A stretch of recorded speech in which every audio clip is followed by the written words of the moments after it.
Hello friends, நீங்கள் பார்க்குறது user family. Once second wish you happy new year எல்லாருக்கும். எல்லோரும் சூப்பராகவே செலிப்ரேட் பண்ணியிருப்பீங்க. நாங்களும் நைட்லேருந்து கேக் கட்டிங் எல்லாம் ஸ்டார்ட் பண்ணிட்டோம். நைட் 12 மணிக்கு வந்து கேக் கட்டிங்லாம் முடிச்சுட்டு கோவில் கிளம்பிட்டோம். நான் கோவிலுக்கு போயிட்டு வந்து தான் இப்போ வாய்ஸ் ஓவர் கொடுத்துட்ருக்கேன். அம்மா வந்து மருதாணி தழைலாம் வந்து அரைச்சி வச்சுருந்தாங்க. அதை வந்து நாங்கள் வச்சுக்கிட்டோம். நானும் என்னோடய சிஸ்டரும்.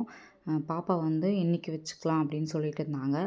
ஏன்னா வந்து நான் கோவில் போயிட்டு வந்து வாய்ஸ் ஓவர் கொடுக்கலாம். ஏன்னா எல்லாமே ரொம்ப சவுண்டாக இருந்துச்சு, காப்பிரைட் இஷ்யூ வரும்.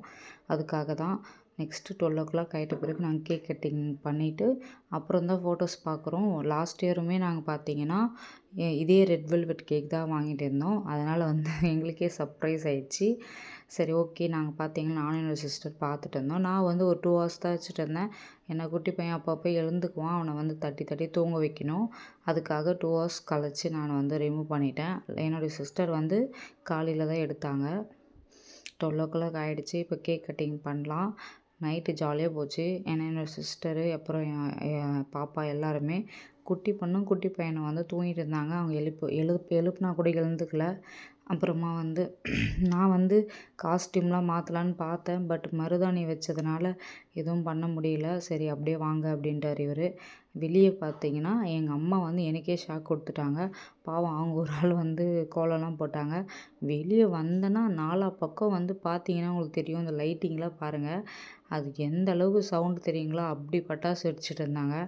சூப்பராக இருந்துச்சு. நேரில் வந்து ரொம்பவே நியூ இயர் செலிப்ரேஷன் சூப்பராக போச்சு. எங்களுக்கு இது ரொம்பவே பெரிய விஷயம். வெளியெல்லாம் போய் என்ஜாய் பண்ணி அப்படிலாம் இல்லை. எல்லாருமே வீட்டில் இருந்து என்ஜாய் பண்ணுறது தான் எங்களுக்கு ரொம்ப பிடிக்கும். பாப்பா கூடலாம் இருந்து செலிப்ரேஷன் பண்ணால் தான் எங்களுக்கு நியூ இயரே ஸ்டார்ட் ஆன மாதிரி இருக்கும். அம்மா வந்து கோலம்லாம் போட்டுட்டாங்க. ஏம்மா என்னை எழுப்பக்கூடாதா? நான் வந்து போடுவேன்ல, ஹெல்ப் பண்ணுவேன் அப்படின்னு சொல்லிட்டு இருந்தேன். ஏன்னா வந்து நாங்கள் 11 தான் போய் படுத்தேன். டக்குன்னு 12 ஆகிடுச்சி, எழுந்துட்டோம். அப்போ தான் எல்லா வேலையும் முடிச்சுட்டு கையில் மருதாணிலாம் வச்சுட்டு அப்போ தான் போய் படுக்கலான்னு படுத்தேன். குட்டி பையனை தூங்க வச்சுட்டு வரலாம் அப்படின்ட்டு. டக்குன்னு வந்து 12 ஆகிடுச்சி. அப்படியே செம்மையாக பட்டாசு வச்சுட்டு இருந்தாங்க. அவங்களுக்கு தெரியுதுங்களா அந்த வெளிச்சம்? அந்த லைட்டிங் பார்த்தீங்கன்னா உங்களுக்கு சூப்பராக தெரியும். மார்னிங் வந்து டக்கு டக்கு டக்கு டக்குன்னு ரெடி ஆகிட்டேன்.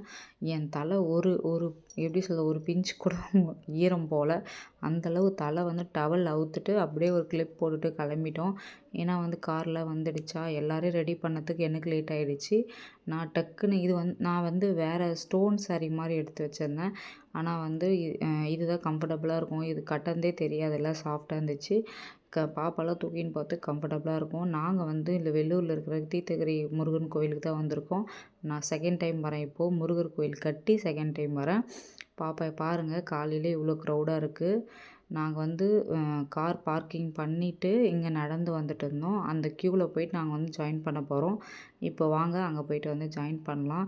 பாருங்கள் எவ்வளோ க்ரௌடாக இருக்குன்னு மட்டும் பாருங்களேன். நான் கூட நினச்சேன் ஜாலியாக இருக்கும், ஃப்ரீயாக போயிட்டு வந்துடலாம் அப்படின்னு சொல்லிட்டு. பார்த்தீங்கன்னா க்ரௌடு வந்து ஒரு வழியாக க்ரௌடில் நின்றுட்டு பார்த்தீங்கன்னா குட்டி பையனை வந்து பாவம், குழந்தை பசி வேறு கேர் ஆகிட்டாரு. எங்களாலேயும் நடக்க முடியல. ஒரு பக்கம் பசியும் கூட.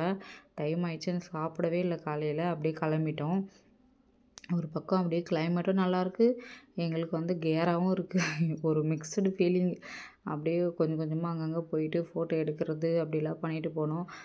முருகரை பார்த்தாச்சு. அப்படியே பார்த்துட்டே இருந்தேன் 5 நிமிஷம். எனக்கு குட்டி பையனை வச்சு முருகரை கூட ரசிக்க முடியல. அவன் ஓடிட்டே இருந்தான். எப்படி சொல்கிறது, எங்கன்னா போயிடுறான் அவன், குடுகுடுன்னு ஓடிடுறான். அப்புறம் உள்ளே வந்து ஒரு ஒரு க்யூவாக நின்று கிட்ட போயிட்டே இருந்தோம். க்யூ பார்த்தீங்களா? உள்ளே கிட்ட போக போக பார்த்தீங்கன்னா அங்கே வந்து 2 ஐயர் இருப்பாங்க. அவர் வந்து விபூதிலாம் வச்சு விட்டாங்க. தெரியுதுங்களா? அங்கே தான். அங்கே வந்து முருகர் வந்து செம்மையாக பண்ணியிருந்தாங்க டெக்கரேஷன்லாம். அப்படியே மனசார சாமி கும்பிட்டுட்டு எல்லாருக்குமே இந்த வருஷம் நல்லபடியாக போகணும் அப்படின்னு சொல்லிட்டு வேண்டிக்கிட்டேன். அப்புறம் எங்களுக்குன்னு இருக்கும்ல சில பிளான்ஸ்லாம், அதெல்லாமும் வேண்டிக்கிட்டேன் கடவுள்கிட்ட, நல்லபடியாக போகணும் அப்படின்ட்டு. அப்புறம் பார்த்தீங்கன்னா இவரை தூக்கிட்டாரு. ஏன்னா விட்டுட்டா கீழே இறங்கி இறங்கி ஓடுற, ஒரு வழியாக மேலே தூக்கிக்கிட்டார் இவர். தூக்கிக்கிட்டு அப்படியே கிளம்பிட்டோம். கிட்ட போயிட்டோம்.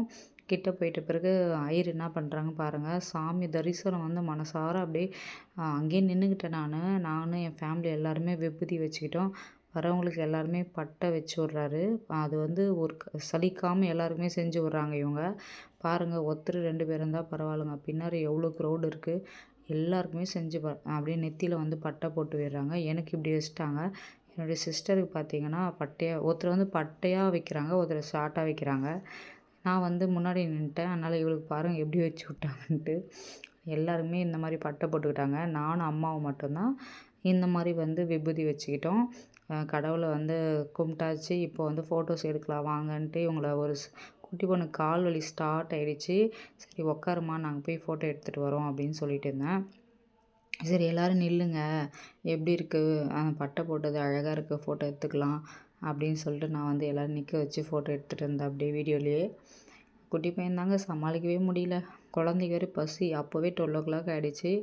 நாங்க வந்து ஒரு வழியா அப்படியே ரிலாக்ஸா பாப்பாலாம் உட்கார வச்சுட்டு ஆனா குட்டி பையன் ஒரு செகண்ட் உட்காரல. அவனையும் தூக்கிட்டு போயிட்டு லைனா ஒரு ஒரு 1/2 அன் ஹவருக்கு வந்து ஃபோட்டோஸ் தான் எடுத்துட்டு இருந்தோம். எடுத்துட்டு கீழ வந்து வேற வழி இல்ல. பஜ்ஜி, போண்டா எதுனா சாப்பிட்டே ஆகணும்னு வந்துட்டோம். அந்த ஸ்ப்ரிங் ரோல் தாங்க நல்ல லாபம். ஆல்ரெடி வந்து எக்ஸிபிஷன்ல சொல்லியிருந்தேன். டேஸ்ட்டே நல்லா இல்ல. பட் ₹80 இங்க வந்து ₹50. அந்த எக்ஸிபிஷன்லயே நான் சொல்லிட்டு இருந்தேன்.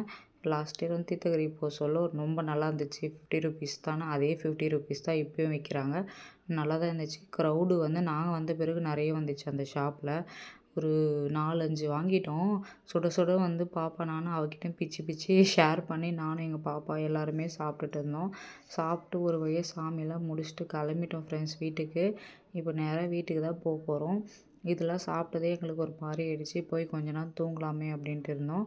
ஆனா பார்த்தீங்கன்னா, கார் எடுத்துட்டு வரோம். எங்களுக்கு அப்படியே ஸ்வெட்டிங்கே ஆயிடுச்சு ஃப்ரெண்ட்ஸ். அந்த அளவுக்கு க்ரௌடு இப்ப தான் வராங்க. நல்லா 12 மணி நேரத்தில இவ்ளோ க்ரௌட் இருக்கும்னு நான் எதிர்பார்க்கவே இல்ல. காலையிலே மேல நாங்க வந்தது அப்படின்னு சொல்லிட்டு எங்க அம்மாகிட்ட சொல்லிக்கிட்டே வந்தேன். அம்மா நம்ம காலையில வந்ததே பெட்டர்மா. இப்போ செம்ம க்ரௌடு ஃப்ரெண்ட்ஸ். அதாவது நாங்க கார் பார்க்கிங் மேல சொல்லல. அங்க வந்து நிக்கவே முடியல. அந்த அளவுக்கு க்ரௌடு. அந்த கிளிப்பிங் வந்து நான் எடுக்கவே இல்ல மறந்துட்டேன். இங்க கீழ படிக்கட்டுலேருந்து போறவங்க பாருங்க எந்த அளவுக்கு க்ரௌடா போறாங்கன்னு சொல்லிட்டு. கரெக்ட்டா 12 மணிக்கு மேல தான் ஃப்ரெண்ட்ஸ் ஜனங்க கொஞ்சம் நஞ்சம் இல்ல. அந்த அளவு ஜனங்க. நான் ஃபர்ஸ்ட் டைம் இப்போ பார்க்குறேன். திருப்பதியோடய ஜனம் அதிகமா இருக்கும். அந்த அளவு ஜனமா இருக்கு. குறுக்கு வழியெல்லாம் போறாங்க ஃப்ரெண்ட்ஸ். இங்க நான் இப்போ காட்டுறேன் இருங்க உங்களுக்கு. அந்த ஸ்டெப்ல போறாங்க பார்த்தீங்களா? அது வந்து ஒரு பக்கம். அந்த பாருங்களேன் சைட்ல. அது மாரி குறுக்கு வழி போறாங்க. பயமே இல்லாம போறாங்க.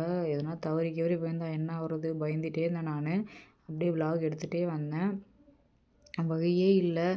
நின்னு நின்னு ஒரு எப்படி பார்த்தாலும் ஒரு 20 மினிட்ஸ் வந்து மெயின் ரோடு அதாவது ஹைவே மெயின் ரோடு வந்ததுமே என்ன சொல்றதுன்னா, அப்படியே முன்னாடி டிராஃபிக் வந்து க்ரௌட் அதிகமா இருந்துச்சு. அந்த மாரி வந்து கூட்டம்.